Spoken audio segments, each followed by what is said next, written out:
Hello humans, welcome back to Michigan Farms. So in the end of the last episode, we started harvesting our first oat field here. So you can see that we have completed unloading our first combine load here, and we are going to get back into continuing this harvest. So we are in July here, working on harvesting the first of our fields that have come ready to be harvested. We, in the last episode, also finished up rowing and baling all of the grass over there. So all of those bales you see over there were created in the last episode. Those are hay bales. So we are now in July and working on harvesting up this oat field. It is going to be great to bring these oats in, but we are going to be storing them. The price for oats does not get really good until the winter months, so we are probably going to hang on to these oats in our silo and then figure out where we're going to get the best price for them later on in the calendar year. So we are going to have a large day of harvesting in front of us here. This harvester is great for us. It does a really good job in these fields, has a pretty decent capacity, but this header is just not the largest that it could be. Definitely in working some of the contracts, we've used some larger machinery and has made harvesting much quicker of those fields. So I think once we are able to bring in some additional money to the farm, we are going to have to look at upgrading this combine and header situation. That Massey Ferguson that we used a few episodes ago, to where it had the integrated header trailer would be great. We would be able to then sell both the header and the trailer and get some money back and put that back into a new harvester. But for the time being, we are going to continue to utilize the equipment that we have and attack this oat field.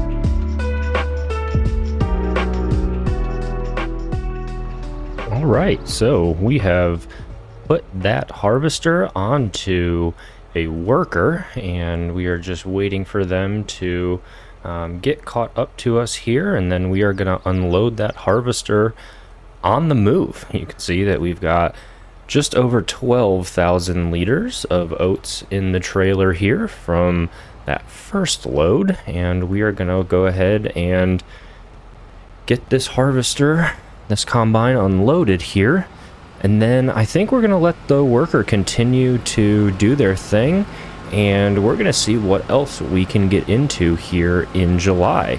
I think that we have we can obviously stack all those bales that we created in the last episode.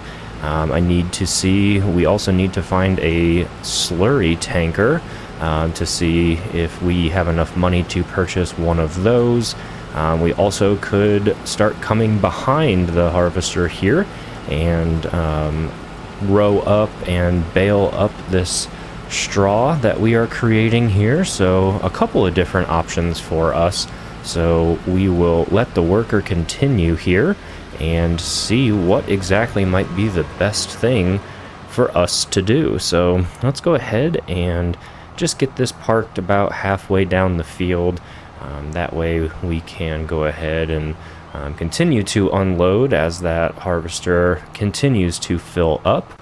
But let's go ahead and get this parked here. And we're going to go ahead and jump in the menu. And let's take a look at the selection that we have for slurry tanks.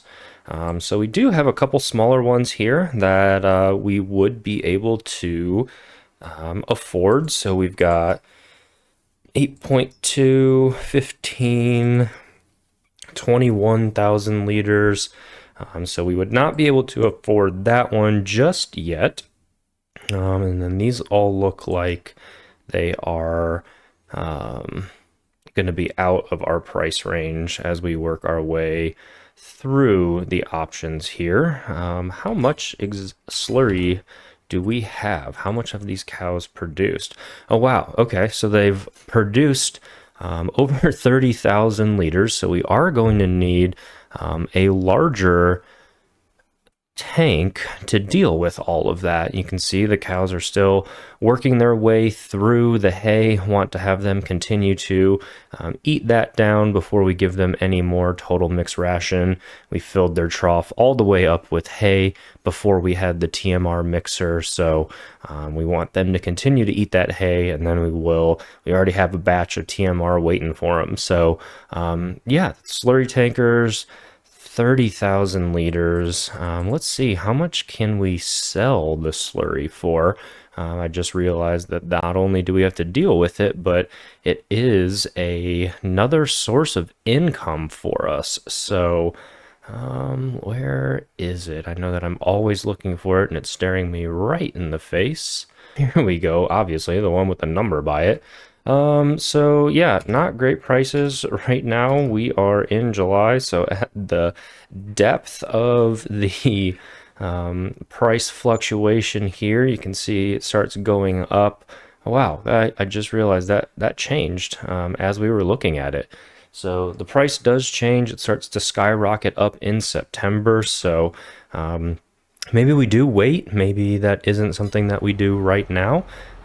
So let's see.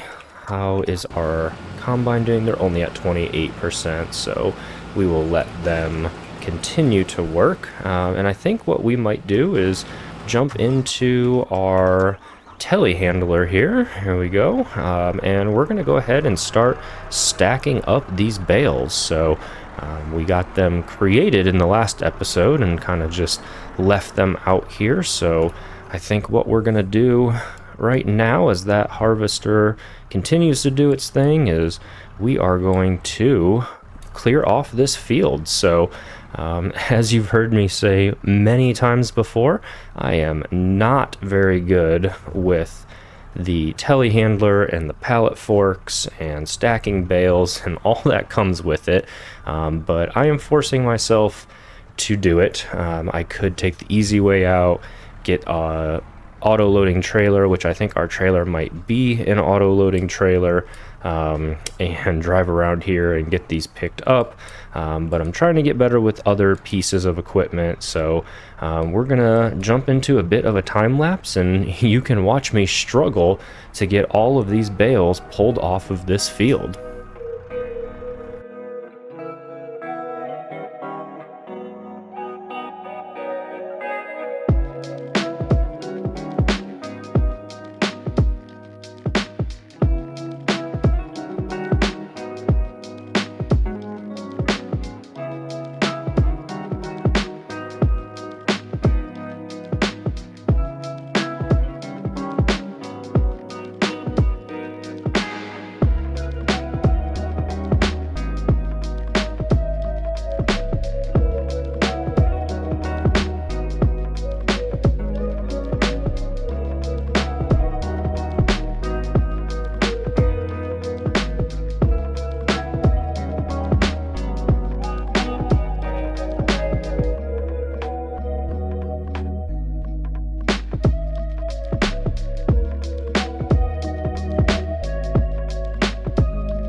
All right, so we have made some decent progress here in the field.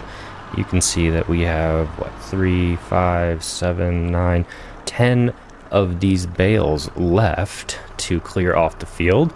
We did create 21 in the last episode, and I had a thought, as that pile continues to grow over there, what is the current price of hay, to see if it is worth selling any of these items. So looks like $91. So again, July seems to be the worst month for most, if not all, of what we are looking at here.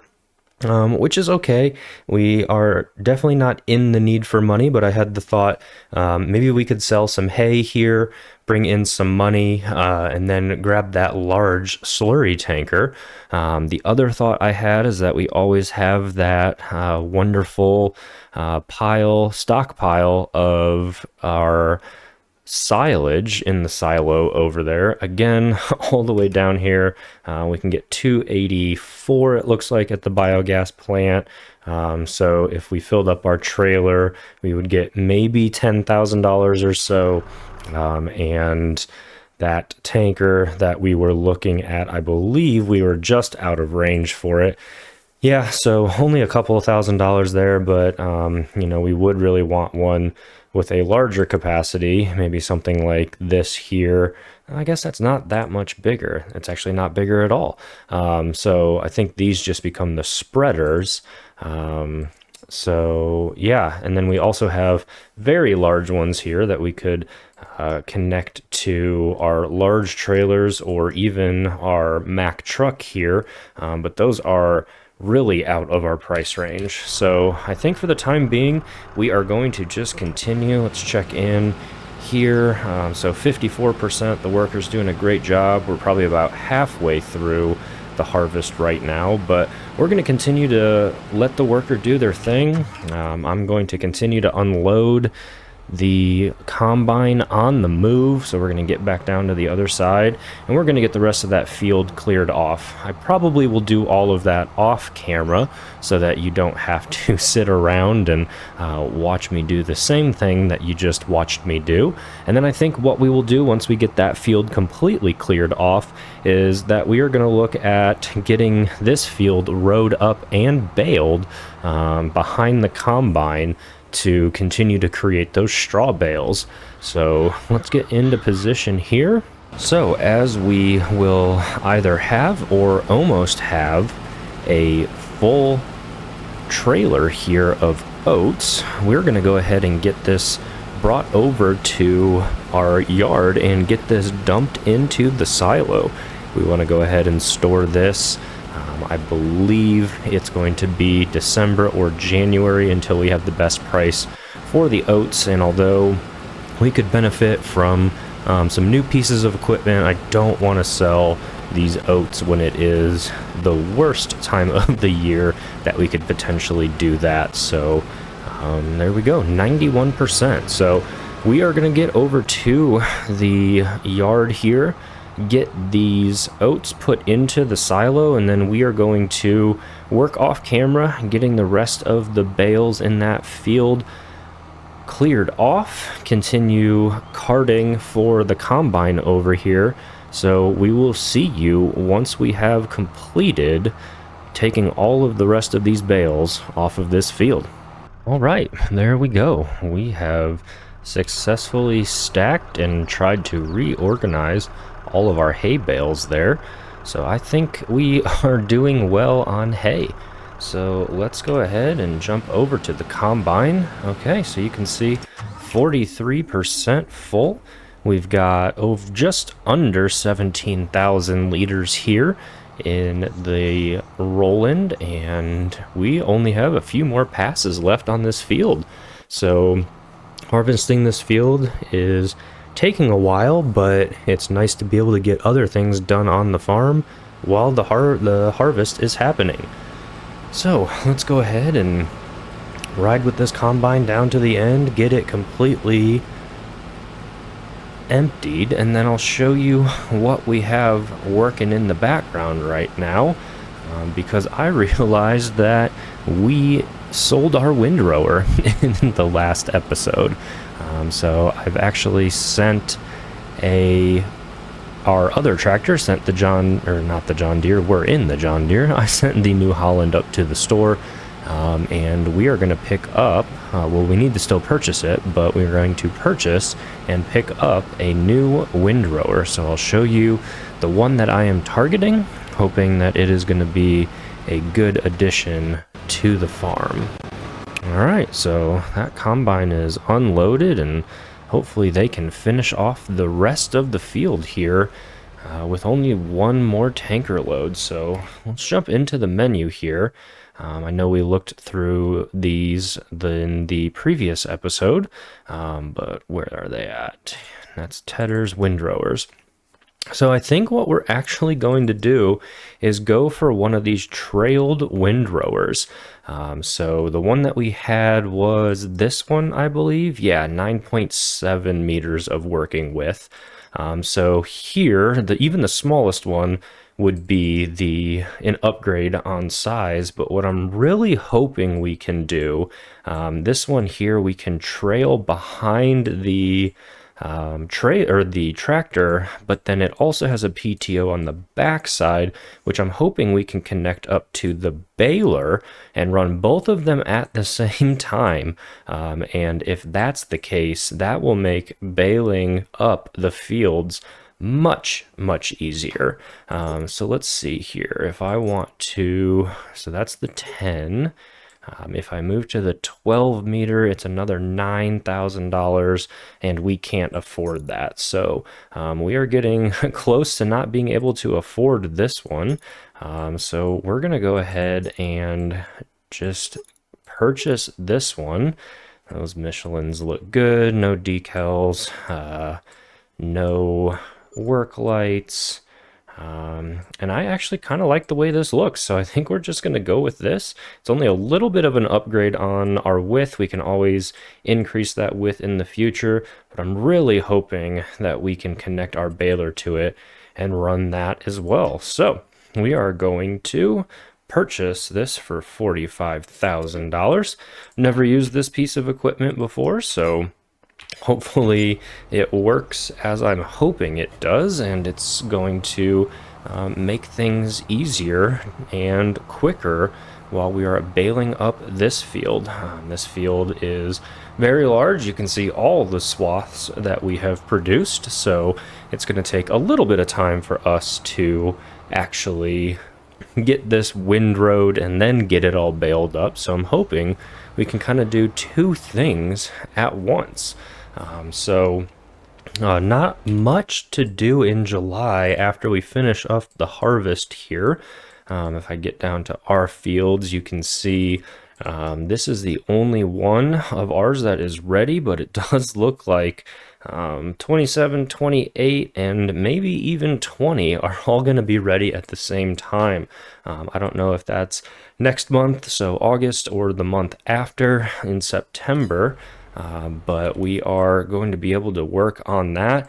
We also, after we get everything pulled off of 29 here, get everything baled up, get all that straw dealt with, we also will need to cultivate and replant. So some busy months coming in the future, but for the time being, perfect timing.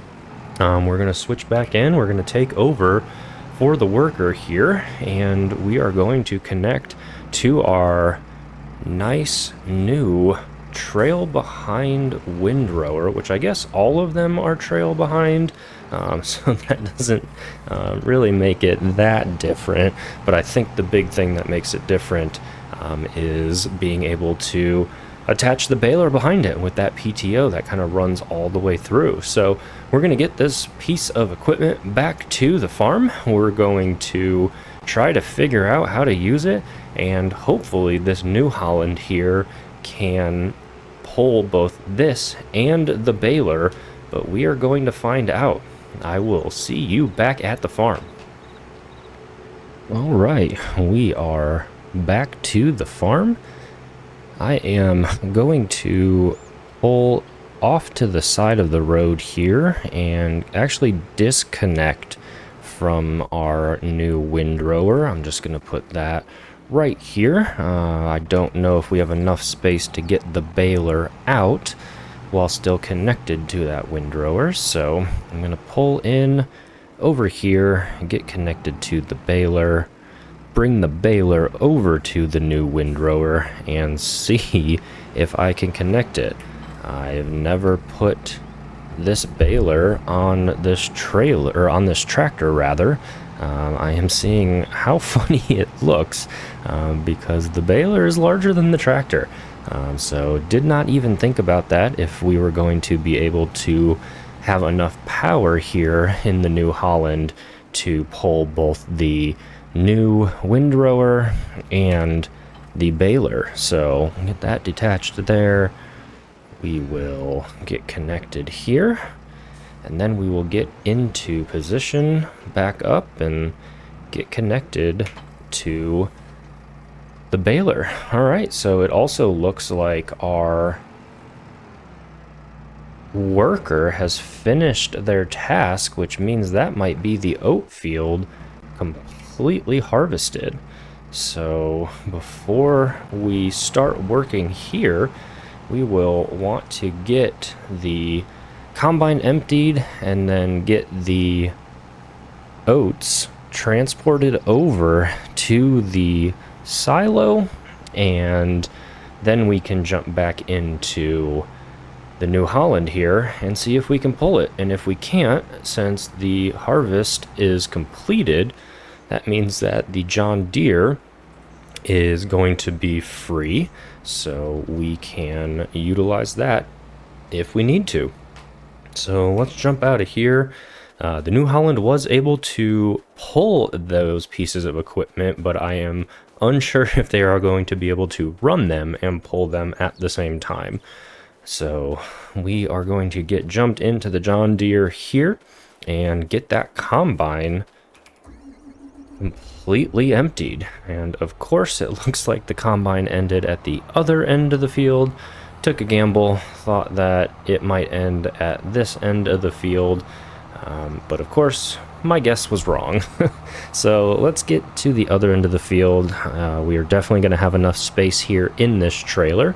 So we've got 24,000 liters of oats here, probably another 12,000 liters or so, I believe, in the combine is its capacity, so that'll put us at about 36,000 liters.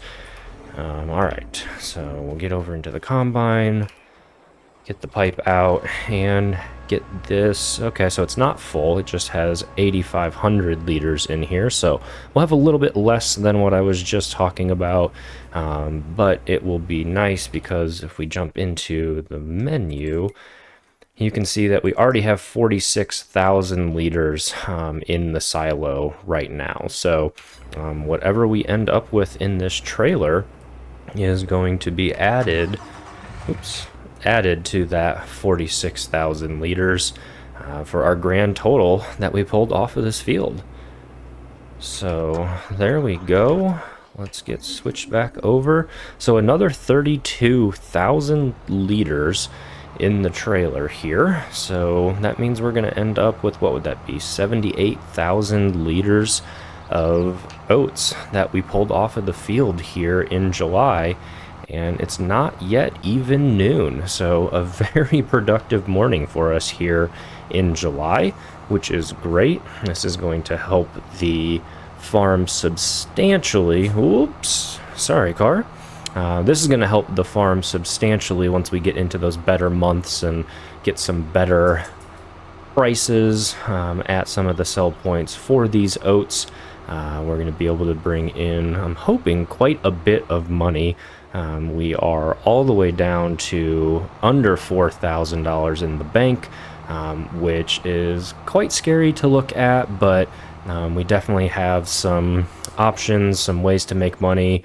Haven't even looked to see how productive the chickens have been, how many eggs pallets that we might have over there. We always have eggs to sell, and then we kind of always have that nest egg here with the silage if we ever need a quick influx, but we're really not we're not needing for anything it would just be nice to have some additional things. I think the only thing that we really need is that slurry tank so that we can get that slurry emptied. Although we're not going to make a pretty penny off of the slurry tank or the slurry from the cows, it's not going to, you know, finance the purchase of a slurry tank, but we definitely need to get that emptied from our cow pen. All right, so we'll jump back in here. 79,467 liters that we were able to pull off of that oat farm. So that is great. We are going to start to figure out how to work this little setup here. So we're getting this windrower unfolded. We are going to try to get into position. So let's get that turned on. I don't know if it's on or not.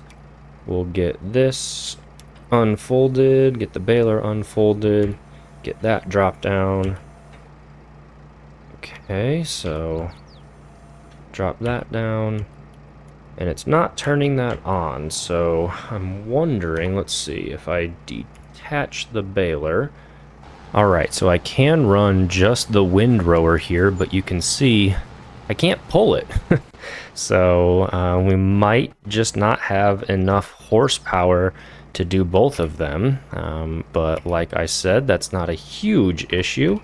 We're gonna go ahead and get the New Holland detached and out of the way here. We'll park it here for now. Get switched back into the John Deere. We'll detach from here, and hopefully I didn't just buy a windrower setup that neither of our tractors are able to pull. That would be classic if I did that.